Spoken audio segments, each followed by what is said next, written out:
Hello everyone, আসসালামু আলাইকুম। আলোচনা করব ২ চলক বিশিষ্ট সমীকরণ কিভাবে ক্যালকুলেটরের সাহায্যে খুব ইজিলি সমাধান করা যায়। তো আমাদের প্রথমে ক্যালকুলেটরের মোড অপশনে যেতে হবে। মোডে ক্লিক করার পর এখানে দেখা যাবে ইকুয়েশন নামের একটা অপশন আছে ফার্স্ট নাম্বারে, ওটাতে ক্লিক করতে হবে। তো আমাদের যেহেতু এগুলো ২ চলক বিশিষ্ট সমীকরণ, কাজেই ২ চলক বিশিষ্ট সমীকরণে যাওয়ার জন্য 1 এ ক্লিক করতে হবে। 1 এ ক্লিক করার পর এখানে দেখা যাবে ২ টা সারি। প্রথম সারিতে ১ নম্বর সমীকরণের সহগগুলা অথবা যেকোনো একটা দিলেই হবে।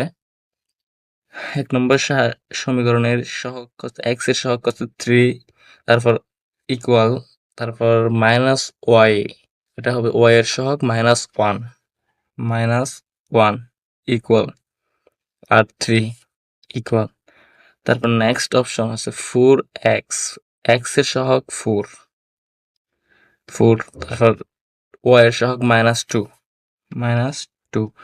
ইকুয়াল, তারপর -2, তারপর ইকুয়াল দিয়ে দিতে হবে।